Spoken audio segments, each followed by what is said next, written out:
Olá, tudo bem? É muito bom estar aqui com vocês de novo para tratarmos de um assunto que eu particularmente considero de fundamental importância.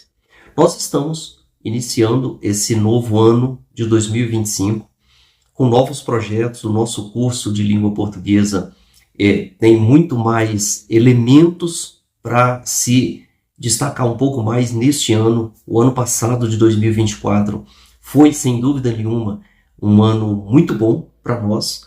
Os nossos parceiros, clientes, estudantes da disciplina de língua portuguesa, tanto em nível de redação escrita, como em nível de trabalho com a língua portuguesa oral, que é um curso de oralidade, não é um curso de oratória, como também os outros conceitos de cunho gramatical, né, que são os estudos das normas. Todos eles, de alguma forma, foram muito bons para nós em 2024. E eu sempre dizia naqueles vídeos que eu fazia e postava no YouTube que o nosso trabalho era voltado, num primeiro momento, para o acadêmico de direito. Por qual razão? Porque eu percebo que o estudante de direito, em geral, no Brasil e no mundo, né, mas eu preciso falar de Brasil porque estamos falando de língua portuguesa. Em geral, no Brasil, ele é muito cobrado do ponto de vista do conhecimento da língua portuguesa. Por qual razão? O advogado, ele precisa escrever para fazer a sua petição. Mesmo que ele se utilize de inteligência artificial, mas isso não resolve o problema dele num primeiro momento, porque a inteligência artificial comete algumas incongruências, algumas falhas. Isso faz parte do jogo.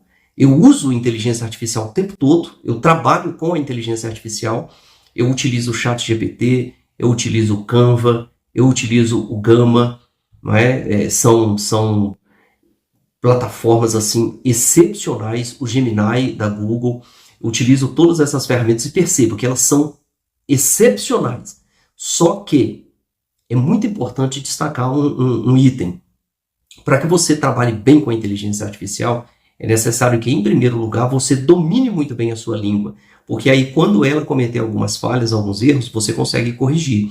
Você consegue pegar um texto criado pela inteligência artificial e melhorá-lo, e dar a ele uma aura de um texto humanizado, de um texto que foi fruto de uma reflexão, percebeu? Então, o texto humano é diferente do texto da inteligência artificial. Mas eu não estou dizendo para você deixar de utilizar a inteligência artificial, porque isso é impossível. Bill Gates falou que é impossível fugirmos do progresso, da tecnologia, e de fato é impossível. Eu utilizo essas inteligências artificiais o tempo todo no meu trabalho e estou muito satisfeito. Elas são excepcionais.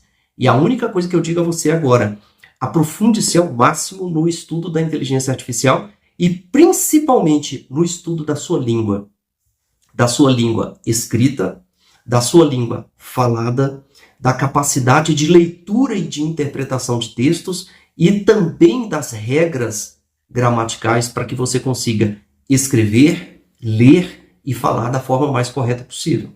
Agora, como é que nós vamos fazer isso? Eu gostaria de dizer a você que os nossos cursos, eles estão divididos em blocos. De que forma? Nós vamos pegar a língua portuguesa, que é o cerne de tudo, que é a base de tudo, e vamos dividi-la ou subdividi-la. Mas vamos dividi-la a princípio em 4 grandes blocos. Quais são eles?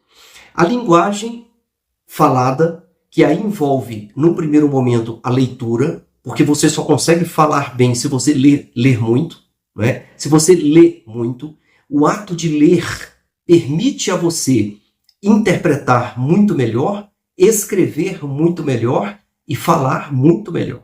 Então, a leitura é o nosso primeiro ponto de apoio. Você precisa ler muito, ok? Quando você lê muito, você consegue interpretar não só o que o outro está falando, como também consegue interpretar muito bem aquilo que você está lendo. Porque você não pode se furtar a ideia de que o tempo todo tem gente querendo nos convencer. Quem são essas pessoas? Bom, a televisão, os repórteres que que criam todas aquelas matérias jornalísticas, não é? As novelas e os filmes que você assiste, seja na televisão ou no cinema. Alguém está tentando passar alguma mensagem, você precisa decodificar, precisa interpretar essa mensagem. Quando você está ouvindo alguém, seja um professor na sala de aula, seja um palestrante, essa pessoa está passando uma mensagem para você. E você só tem uma forma de entender bem essa mensagem. Seria interpretando, fazendo uma leitura, analisando aquele discurso. Não é? Quando você sai do campo da interpretação, do campo da leitura, não é? Da leitura da linguagem falada e da linguagem escrita, né? Ou você está lendo um texto escrito ou você está ouvindo alguém falar. Então você está no campo da interpretação. Quando você vai para o campo da oratória, não é? Em que você precisa utilizar-se da língua para falar, aí você entra em outro setor, em outro campo. Você precisa saber falar aquilo que o outro precisa ouvir ou quer ouvir. Para isso você tem que entender bem das regras de diálogo, de discurso, de argumentação. Por exemplo, a dialética é fundamental para quem quer se desenvolver na oratória. O que é a dialética? Nós estamos dentro de um campo que é um campo muito estudado na filosofia, é um campo filosófico, não é? A dialética socrática, a dialética hegeliana, a dialética platônica, a dialética marxista. E o que significa dialética? O próprio nome já diz, de dois, não é? Então, você busca numa linha de argumentação tentar refutar ideias, contradizer ideias, questionar ideias. Você está num campo argumentativo. Então, você só pode argumentar se houver pelo menos ideias para serem discutidas, não é? Então, você não discute aquilo que só tem uma linha de pensamento. Não tem duas. Então, como é que você vai discutir alguma coisa? Então, para você entrar no campo da dialética e buscar argumentar a respeito daquilo que você está falando, ou a respeito daquilo que você está ouvindo, ou a respeito de uma ideia que foi passada a você por alguém, você precisa pelo menos ter dois pontos de apoio. Bom, um é a favor, o outro é contra. Então, como é que eu misturo essas duas ideias? Como é que eu melhoro aquilo que eu estou ouvindo de alguém ou aquilo que eu estou tentando passar? Como é que uma outra pessoa vai receber isso da melhor forma possível? E se ela receber e refutar o que eu estou dizendo? Eu tenho argumentos suficientes para convencer essa pessoa? Porque quando você tem uma tese a respeito de alguma coisa, o que é uma tese? É uma ideia, é algo no qual você acredita e você quer convencer os outros disso. Quando você tem uma tese, uma outra pessoa ouve o que você tem a dizer e ela pode, obviamente, criar uma antítese. O que é uma antítese? É quando ela tem uma ideia contrária àquilo que você está falando. Então ela vai contradizer você. Bom, se ela contradiz você e você consegue analisar aquilo que foi dito por aquela pessoa que está contradizendo as suas ideias, que está argumentando com você, através da mistura de uma tese e de uma antítese, você pode tirar uma síntese de tudo isso. Bom, nesse ponto realmente eu refleti melhor e eu acho que eu não estava coberto de razão. Ou então, aquela pessoa tentou me refutar, mas as informações que ela está trazendo para o campo de diálogo não são totalmente interessantes. Mas eu consigo refutá-la aqui, ali, porque eu tenho argumentos mais sólidos. Percebeu que a linguagem falada, ela pressupõe, a linguagem oral pressupõe que você precisa estar o tempo todo aberto para discutir, para debater, para avaliar o que está sendo dito e dizer dentro de um campo de argumentação lógica, porque você não vai dizer alguma coisa que não seja lógica. A outra pessoa tem que ouvir e falar, opa, peraí, esse cidadão tem razão no que está dizendo. Percebeu? Muito bem. Então, quando você pega a língua portuguesa, você trabalha a língua portuguesa no campo da leitura, da interpretação, no campo da oratória, e nós temos também o campo do texto escrito, que é o que a gente chama de redação. A redação ela vai se subdividir em dois pontos importantíssimos, que é a redação oficial e a não oficial. O que seria uma redação oficial? A redação oficial, meus amigos, é aquela redação que tem uma regra básica e que deve ser seguido quando você conversa, quando você troca ideias por escrito com órgãos públicos. Por exemplo, você vai enviar um documento, você é servidor do Ministério de Relações Exteriores, você vai enviar um documento para a Embaixada do Brasil na França. Bom, como é que você envia esse documento? É de qualquer jeito? Não, tem uma regra.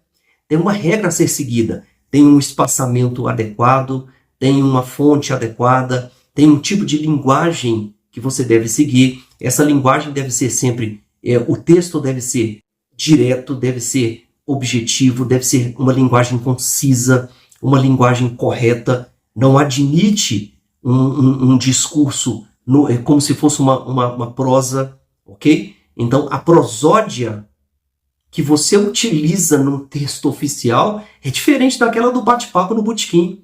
Você chega no botequim, tá lá um amigo de longa data, você vai debater com esse amigo: ô meu amigo, como é que você está?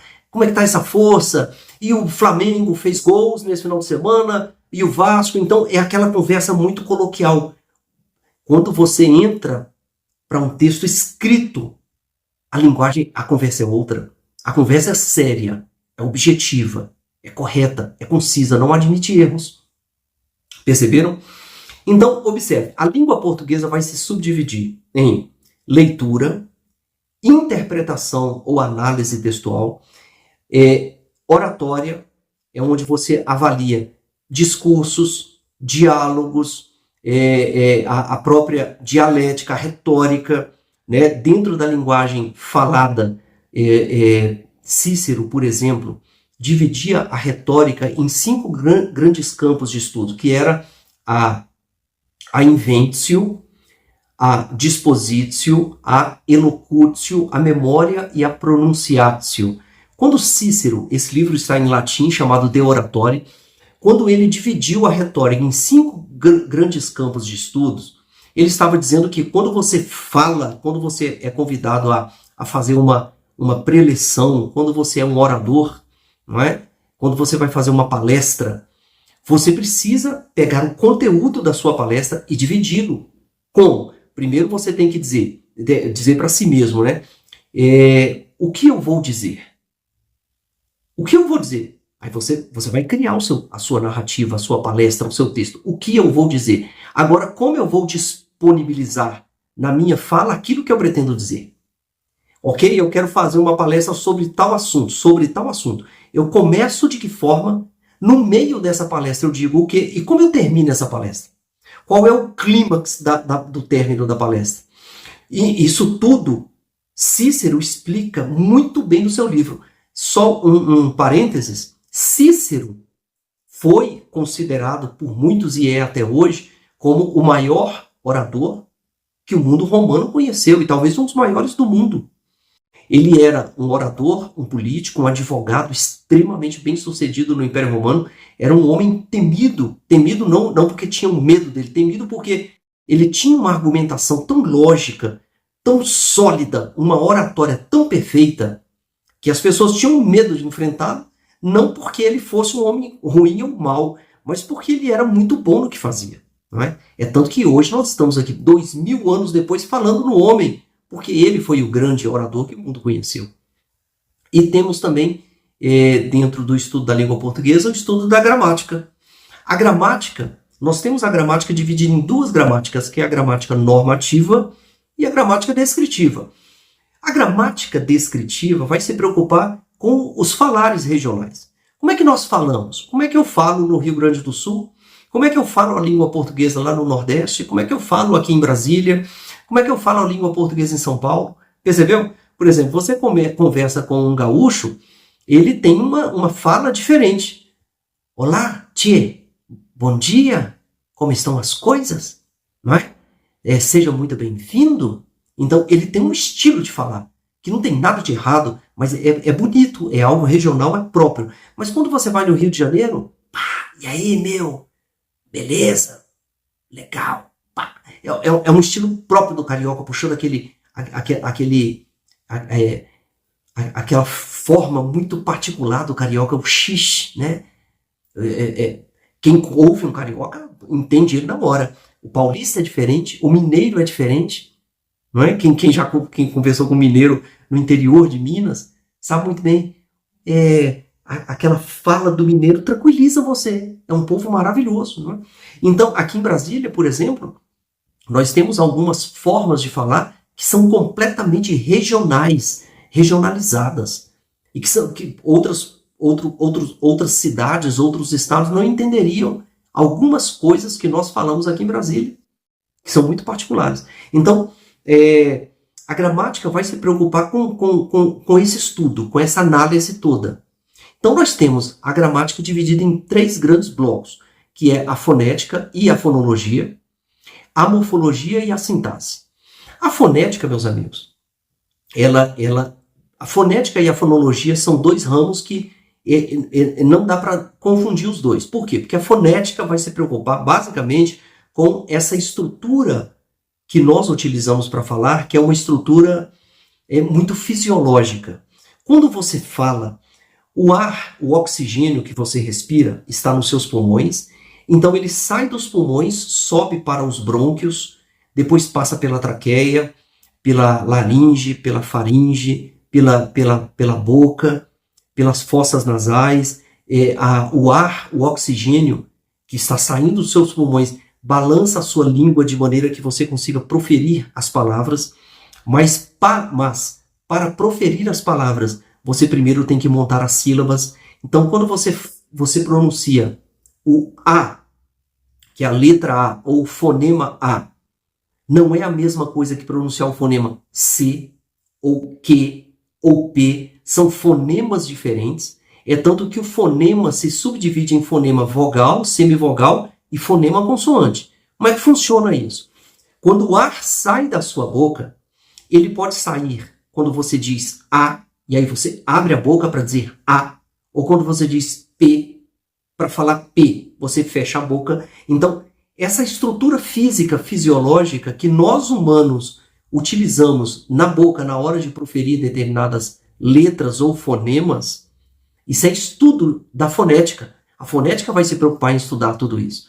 No entanto, quando você pega toda essa estrutura, traz para o papel e resolve estudar essas regras e criar formas de explicar, aí você está no campo da fonologia.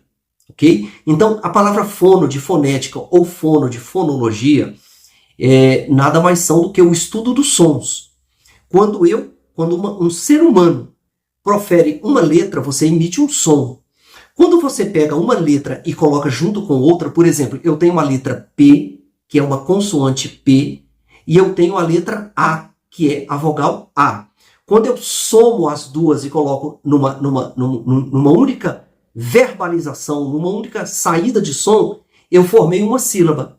Então, o que é uma sílaba? É quando você tem uma vogal ou sozinha ou atrelada a um consoante. Uma consoante, perdão. Então, quando você junta as duas, você tem uma sílaba. Então, eu tenho P com A, eu tenho a consoante P e eu tenho a vogal A. Quando eu boto as duas juntas, eu tenho pá. Pá é uma sílaba. Então, se eu pego a palavra pateta, eu tenho 3 sílabas, então é uma palavra trissilábica. São 3 sílabas. Eu não consigo pegar nesse dedo aqui, desde criança, nunca consegui pegar. Então, quando eu preciso fazer um 3, eu faço assim. Então, a palavra pateta é uma palavra trissilábica. Eu tenho o pá, que é uma sílaba, eu tenho o té, que é a segunda sílaba, e eu tenho tá. Pateta. São 3 sílabas. Ok? Isso é estudo da fonética, quando eu estou estudando a fisiologia humana para proferir essas sílabas, e quando eu coloco isso no papel, estudo lá na gramática, eu estou no campo da fonologia. E eu tenho também o campo da morfologia, que também é um objeto de estudo da gramática. A morfologia, ela é talvez um pouco mais complexa. Por quê? Eu pego todas as palavras que existem em língua portuguesa e cada uma dessas palavras precisa pertencer a pelo menos uma classe. Então, se eu pego a palavra pá, bom, o que é a palavra pá? A palavra pá é o nome daquele objeto que o pedreiro usa para colocar o cimento e a areia dentro do carrinho. É uma pá. Eu vou até a loja e falo, eu quero comprar uma pá de areia. Isso é um substantivo. É o nome daquele objeto. Agora, se eu digo o seguinte, eu estou a par de alguma coisa, aí já tem um R. Já não é o nome do objeto. Eu não chego na loja e digo, eu quero comprar uma par. Não, eu quero comprar uma pá. Par é outra coisa. Percebeu a diferença? Quando eu digo assim, Por exemplo, eu fui à feira. O eu é uma classe de palavras que pertence aos pronomes. O fui é uma classe de palavras que é uma palavra que pertence à classe dos verbos. O eu é uma palavra que pertence à classe dos pronomes. A é uma palavra que pertence à classe dos artigos quando eu divido, porque esse A tem crase, então eu tenho um artigo e um pronome. Okay? Quando eu somo os dois, quando eu somo a preposição, perdão, eu tenho o artigo A, que é uma preposição, somada, eu tenho o A, que é uma preposição, somada com o A, que é um pronome. Ok? Ou que é um artigo. Quando eu somo os dois, eu tenho o fenômeno da crase. Então, a crase vai acontecer quando eu tenho um A preposição, que se liga a um A artigo, ou a um A pronome, ou a um pronome, por exemplo, demonstrativo. Quando eu digo assim, fui àquele parque. Fui àquele parque. Esse A tem um acento grave, que é uma crase. Por quê? Porque eu tenho o A, que é preposição, somado com aquele, que é um pronome demonstrativo. Então, eu somo os dois, e aí eu tenho um fenômeno. Então, quando eu pego cada palavra dessa e estudo separadamente, eu estou dentro do fenômeno maravilhoso da morfologia, que ela vai se preocupar com a forma que a palavra toma quando ela é analisada sozinha. Só que logo em seguida eu tenho o estudo da sintaxe, que é uma outra grande parte da gramática. A sintaxe vai se preocupar basicamente com eu tenho várias palavras. Como é que eu arranjo cada uma dessas palavras dentro de uma frase? A sintaxe vai se preocupar, por exemplo, em estudar o fenômeno da oração. Ok? Então eu vou entrar no campo da teoria da oração, da teoria da frase, não é? Como é que uma frase se forma, como é que uma oração se forma. Quando eu tenho várias orações, eu estou formando períodos. Como é que esses períodos se formam para formarem o que a gente chama de parágrafos, e os parágrafos juntos formam o texto em si. Perceberam como é que o nosso curso, o nosso estudo, ele é bastante profundo e bastante abrangente. E eu tenho certeza absoluta que nós faremos um trabalho muito bonito juntos. Então, vamos para o curso, necessariamente, que é lá na plataforma.